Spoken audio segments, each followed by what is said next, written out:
Do you feel stuck with a narcissist? If you look at your life and you look at your relationship, does it feel like you are currently stuck? You could call it trapped, you could call it caught in the quicksand, stuck in the mire, whatever it might be. You actually feel stuck. Then no matter how we phrase it or kind of put it, it doesn't seem any better because the reality is you're still stuck. You're still in this relationship. You are still physically, financially, emotionally, mentally trapped. And it's almost like over the last couple of years in this relationship, there's been these prison bars that have gone up that have actually barred the way for you moving forward. You moving forward in your career, you moving forward in your education, you moving forward with more kids, you moving forward with being present with your kids, you moving forward with emotionally working on yourself, you moving forward seems to have come to a stop.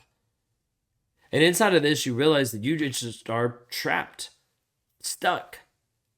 Like, no matter what you do, it doesn't seem to change the situation. No matter what you say, he's not adjusting.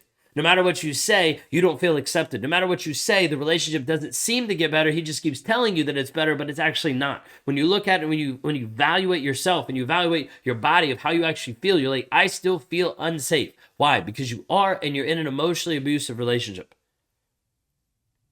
So when you get to this place and you feel stuck, you feel trapped, you feel lost in the fog and the confusion, the guilt and the chaos, all the things that are happening, we need to be able to help you understand you are stuck in a cycle.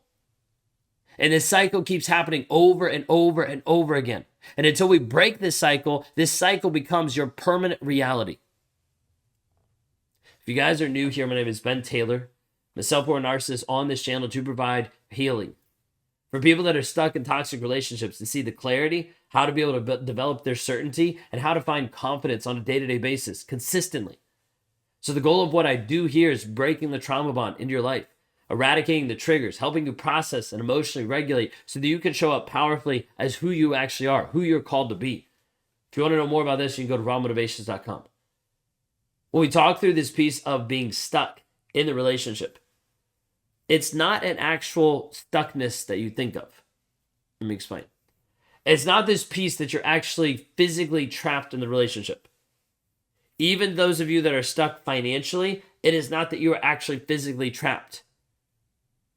Even with someone who's been financially abused and has no way to leave financially, we've still seen people make moves to leave. They've moved to with friends and family. They've gone to a shelter. We've seen multiple instances of people still finding their freedom and liberation no matter what. Every situation is different, but for some of you that are stuck in that mindset, just understand that we've also seen people be free. Now, when we talk about stuck, it's not a place where he has you physically shackled and chained to the wall. He's not locking you in the closet and you're not stuck like that. The stuckness that's happening on a day-to-day basis is all up here. It's in your head. And I'm not saying this to belittle or put you down. I'm saying because I want you to understand where it actually is. It's not a piece where he has you physically bound or bonded in the relationship. It's a piece that he has you mentally and emotionally stuck. Mentally and emotionally trapped in a prison of his own design and his own build, and then ones that you also validate that has you stuck and that has you trapped. Now, consider for a moment, if you imagine in your mind, even if you close your eyes right now and you imagine in your mind's eye, if you imagine a prison, 4 walls, 1 window, 1 door, all barred up, and you're in the middle, stuck. Now, this prison over a period of time has been constructed by the narcissist. He laid the foundation of it. And he started to build different pieces of the walls, but he actually did not build the entirety of the prison. He did not construct the entirety of the walls. He actually didn't install the door. You did. Because while he was building the belittling comments that made you feel less than, while he was teaching you what you could or could not do by his rage and by his anger, while he was constructing the left wall by what he needed you to say and do, while he was constructing the right wall of making sure that you conformed to what he wanted, while he's constructing all the different walls pieces, you also had to buy into the belief that those actually existed. Because while you're imagining in your mind, you're creating it. In your mind's eye, you're creating 4 walls, a window, and a door. You're imagining that because that is something that you've put together inside of your mind.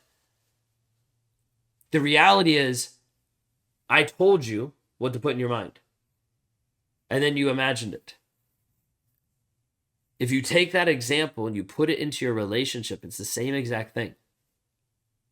He told you what to put in your mind, and then you imagined it. He told you what to believe, and then you believed it. He indicated what you could or couldn't do, and then you ascribed to that reality. The reason why I'm painting this picture and trying to have you understand this is because when you were stuck in a toxic relationship, the walls in the prison starts to get built by the narcissist, but you're the one that locks yourself in.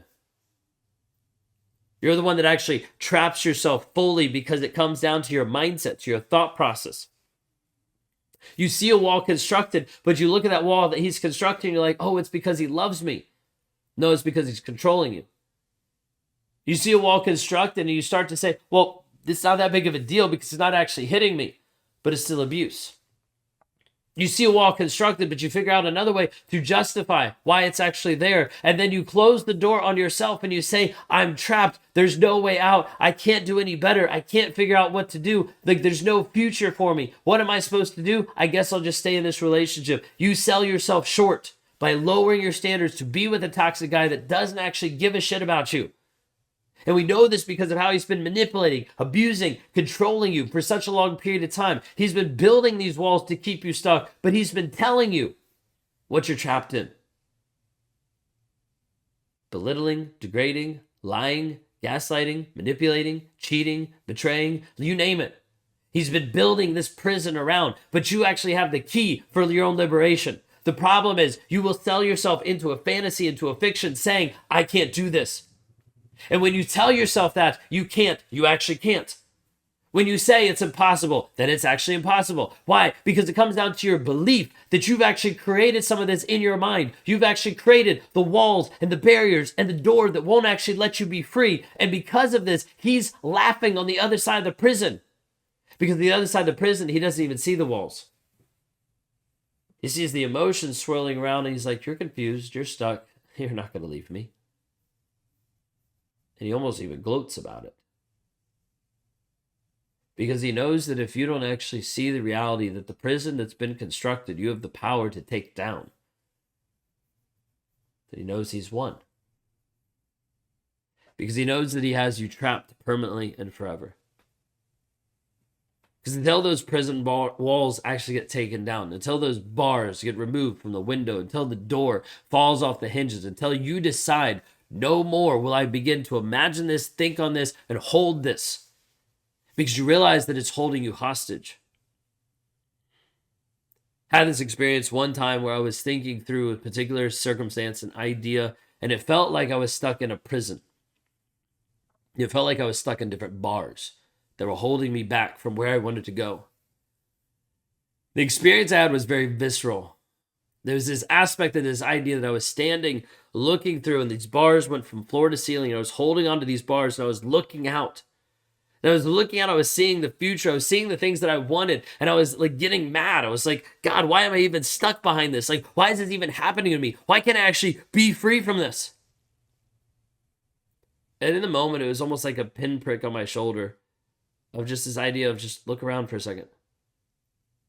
And when I looked around for a second, what I saw is I was holding onto these bars that were grounded into this wall, and this wall was facing one side. And as I looked to my right, there was actually no wall to my right. And I looked to my left, there was actually no wall to my left. And the wall that I was holding onto had an endpoint. There's no wall behind me. And so while I'm there shaking the bars, getting mad, getting frustrated, there's only one wall that I'm holding on to, that I was looking through, that I was like frustrated. Why can't I get to the other side? Not realizing that there was no 3 other walls around me, that I could easily walk around this current wall. I could easily walk around the stage to be able to see where I actually could go. And the bars that were in front of me were my own making, were my own design, were the things that were actually holding me back mentally and emotionally. There were things that I created, that I put in place. And until I was willing to see that and understand that, they would always keep me trapped behind a singular wall, not knowing how to actually be free, when in reality I was free the entire time. But my choices were leaving me trapped. My perspective was leaving me a prisoner. The ideas and thoughts and beliefs were leaving me stuck. When you're in a toxic relationship, you start to construct this prison in your mind, and then it affects your heart. And then you get confused of the logic and the emotion and the disconnect that happens between the two, and you're left not knowing what to do. If you have this disconnect today between your head and your heart, logically, you might know you're in a bad relationship. Emotionally, you don't care. Emotionally, you still feel trapped, and you still feel guilty, and you still feel shame, and you still want to be with this person because you still love him. It's okay to love him, but it's not okay to let him abuse you. If this resonates with you today and you still feel trapped in your relationship, you still feel stuck in this relationship, then I want you to reach out. Go to rawmotivations.com today to be able to learn more and be able to see how we actually help liberate you from the toxicity that you're currently trapped in, how to help you rewire the mindset that currently has you holding onto those prison bars when there's freedom just beside you.